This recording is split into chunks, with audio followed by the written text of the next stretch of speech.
Cilaka, ngototnya Puan beri peluang Anies RI1. Ditulis oleh Anto Cahaya di seword.com. Halo, selamat menyaksikan channel Tanda Seru. Jika bicara seorang Puan Maharani dari sudut pandang kader PDIP dan sebagian besar masyarakat awam sebagai pemilih, tentu akan berbeda. Kader PDIP jelas akan mengatakan Puan Maharani adalah pilihan mereka untuk menjadi calon presiden atau calon wakil presiden pada 2024. Saya berani mengatakan sudut pandang berbeda, sebab faktanya, hasil survei dari puluhan lembaga survei yang telah merilis hasilnya, sosok Puan Maharani selama ini angka elektabilitasnya rata-rata hanya 2% saja. Padahal kalau dipikir secara akal sehat, Puan Maharani itu kurang apa coba? Cucu seorang proklamator yang juga presiden pertama, anak ketua umum sebuah partai terbesar, sekaligus mantan presiden, mantan menteri, dan ketua DPR RI. Ibaratnya darah birunya itu lapis 7, semuanya itu sangat diagung-agungkan oleh ketua Bapilo mereka, Bambang Pacul. Tapi faktanya bagi masyarakat umum, dia tidak dipandang istimewa sama sekali. Bahkan soal elektabilitas dan tingkat keterpilihan, dia kalah telak sama anak SBY yang terbilang baru anak kemarin sore. Kalau soal politik, AHY itu baru sekitar 4 tahun terjun politik. Tapi untuk elektabilitas kalau dibanding Puan, AHY masih menang. Ya minimal oleh simpatisan Demokrat, ada tempat antara 4% sampai dengan 6%. Sedang Puan Maharani yang kata Bambang Pacul dalam rekamannya yang bocor kemana-mana itu, Puan dipandang paket yang lengkap, mengenal lorong istana dan juga Senayan. Tapi faktanya apa? Gebiarnya saja yang terlihat menarik, tapi isinya kosong melompong. Usaha memasang baliho seantero Nusantara juga tidak akan membantu secara signifikan. Hanya buang-buang uang dan membebani para kader PDIP di daerah. Padahal habisnya bisa ratusan miliar, bahkan triliun. Andai saja itu dijadikan beras atau kebutuhan pokok, sudah berapa jiwa yang dapat dibantu? Duh, sungguh mahal betul harga menaikkan angka elektabilitasmu, Mbak Puan sayang. Pemilih kelompok baby boomers hanya memandang kakek dan ibunya, tidak anaknya. Sedang kelompok milenial jauh lebih realistis. Lalu bagaimana dengan Gen Z dan Gen Y? Apalagi mereka, kebanyakan malah balik nanya, emang Puan itu siapa, Mas? Ini fakta. Kadang penulis iseng nanya ke anak-anak remaja yang sedang bergerombol main game. Tapi kalau ditanya Mas Ganjar, Anies, Prabowo atau AHY, cepet jawabnya. Kader atau tokoh partai yang mengandalkan baliho saya catat sementara ini ada 2, Puan dan AHY. Airlangga tidak masuk dalam kategori karena yang bersangkutan kendati pasang baliho, tapi kinerjanya jelas sebagai menteri yang beri bukti, tak ubahnya tokoh kepala daerah. Dengan demikian, masyarakat bakal melihat kader partai yang mengandalkan baliho melawan tokoh yang mengandalkan kinerja. Bagi masyarakat di zaman sekarang, jelas akan lebih memilih tokoh yang sudah menunjukkan kinerjanya, bukan yang mengandalkan baliho. Baliho itu hanya pencitraan, seolah akan berbuat ini dan itu. Hanya orang bodoh yang percaya kepada tokoh yang bicara akan ini dan itu. Sudah pasti akan memilih yang sudah berbuat ini dan itu. Sederhana itu bukan? Dipikirnya ini zaman feodal, ini zaman digital. Masyarakat sudah tidak mudah ditipu-tipu hanya dengan model baliho segede gaban, disertai pesan-pesan moral yang basi, mematut-matutkan citra diri. Sekarang ini cukup dengan ujung jari kinerja seorang tokoh bakal diketahui. Ngototnya Puan menjadi salah satu tokoh yang akan bertarung di 2024, membuat pesaing atau tokoh lain senang bukan kepalang. Pasalnya, secara aura tidak menarik bagi konstituen. Kalau kader PDIP atau simpatisan tentu saja memilih, karena mesin partai bekerja. Tapi kalau masyarakat umum saya rasa tidak. Meskipun Puan sebagai calon wakil presiden dan disandingkan dengan Prabowo sekalipun, tidak akan dapat menolong. Buktinya ketika Indus Strategik melakukan simulasi antara pasangan Prabowo-Puan 14,65% versus Anies AHY 20,25%, pasangan Prabowo Puan kalah. Ironis habis, padahal kalau dipikir-pikir, Prabowo Puan adalah 2 partai yang besar. Sebagai gambaran, pada pemilu tahun 2019, PDIP nomor 1 meraih 27.053.961 atau 19,33% suara. Sedang Gerindra nomor 2 nasional dengan perolehan suara 17.594.839 atau 12,57% suara.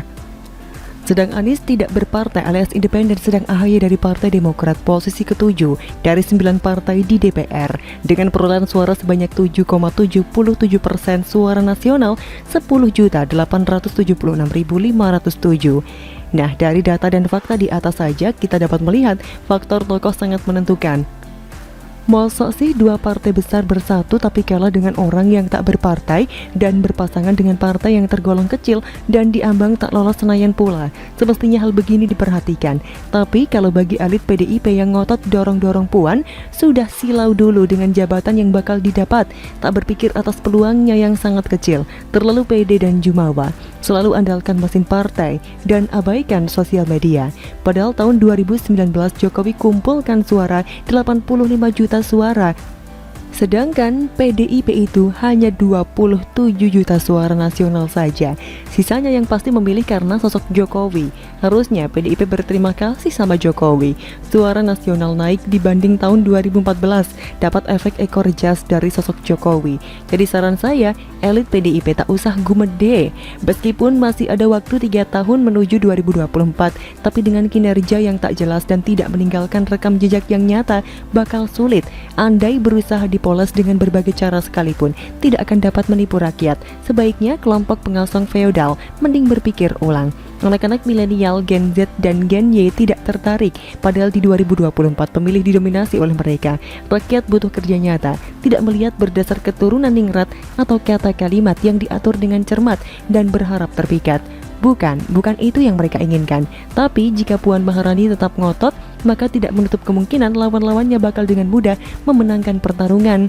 Wah, kalau begitu bisa jadi nih, lelaki keturunan Yaman yang dikenal dekat dengan kelompok radikal dan intoleran itu bakal menjadi penguasa pengganti Jokowi. Bagaimana menurut Anda?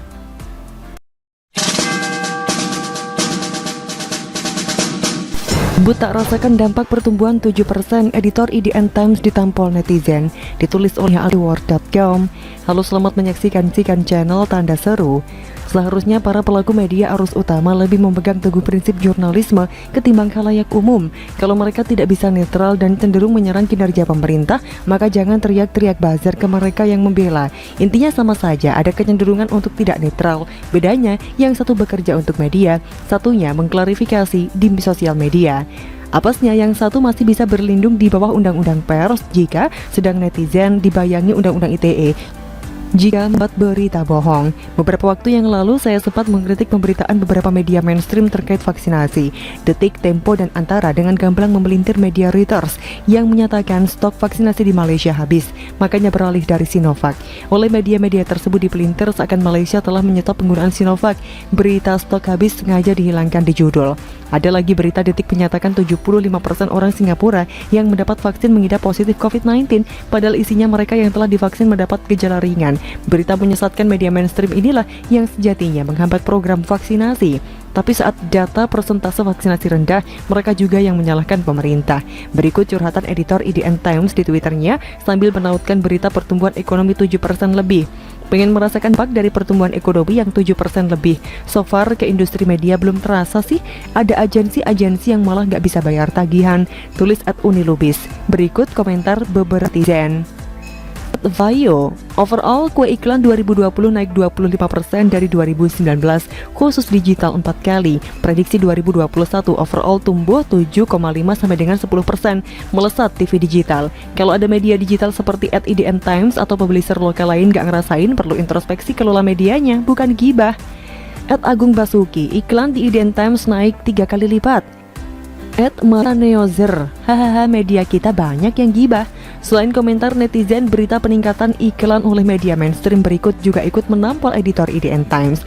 Dilansir bisnis.com, perkiraan bahwa para pengiklan di tanah air akan berfokus kepada efisiensi dan pemotongan budget beriklan sepanjang 2021 akibat terdampak pandemi COVID-19 dinilai hanya merupakan mitos belaka. Prospek belanja iklan tahun ini pun diprediksi tidak akan lebih buruk dari 2020. Berdasarkan pengalaman tahun lalu, Nielsen mencatat nilai belanja iklan 2020 justru ditutup naik hingga 229 triliun rupiah di semua media tipe media yang dimonitor, yakni TV, cetak, radio, dan digital. Naik dibandingkan dengan 2019 dengan total belanja iklan di tanah air hanya 182 triliun rupiah. Direktur Eksekutif Nielsen Media Helen Katerina mengatakan belanja iklan sudah menunjukkan pola pemulihan pada semester 2 2020. Nielsen mengungkapkan 5 kategori pengiklan terbesar masih menaikkan angka belanja iklannya pada kuartal 4 2020. Kategori memilih untuk menaikkan belanja iklan adalah produk online service seperti e-commerce, pemerintah dan partai politik, produk perawatan wajah, rokok, dan produk perawatan rambut.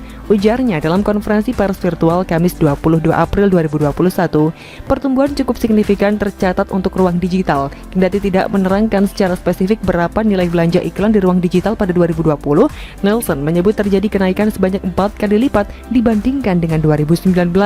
Naiknya porsi belanja iklan digital diantaranya adalah disebabkan oleh banyaknya pengiklan yang mengalihkan atau menambah budget iklan ke ruang digital selama pandemi COVID-19.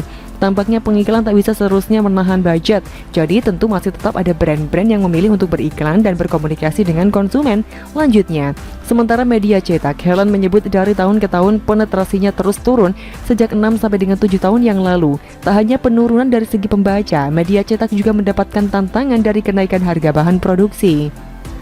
Kendati demikian, belanja iklan di media cetak masih memiliki harapan. Tahun lalu jumlah pembaca media cetak masih mencatatkan pertumbuhan dari 2,1 juta pada 2019 menjadi 2,6 juta. Dengan demikian, lanjutnya, spending belanja iklan di tanah air tahun ini dinilai masih cukup menjanjikan. Tidak terlihat penurunan drastis terutama di media utama seperti televisi. Semoga masukan dari netizen dan bukti berita di atas tidak dianggap sebagai buzzer oleh editor IDN Times. Karena kalau klarifikasi yang datang hanya dianggap buzzer buta, maka jangan salah kalau lama-lama media, mereka juga dicap media kadrun. Apalagi beberapa cuitan yang bersangkutan selalu mengomentari tentang Harun Masiku dan EKTP. Mirip-mirip senjata yang digunakan para pendukung oposisi untuk menyerang pemerintah. Padahal di ibu kota sendiri, belakangan terkuak korupsi lahan hingga triliunan dan markup banyak hal, termasuk antigen yang belakangan viral. Semoga saja literasi digital bisa cepat diterapkan kepada awak media, terutama media arus utama. Inilah makanya banyak influencer media sosial seperti Denny Siregar, Eko Kuntadi, Ade Armando, Abu Janda, Kurawa, dan lainnya yang memiliki pengikut sangat banyak karena media-media arus utamanya sudah memposisikan diri layaknya oposisi pemerintah. Maka jangan salah kalau para pendukung pemerintah beralih ke sosial media ketimbang media rasa oposisi. Begitulah kura-kura. Bagaimana menurut Anda?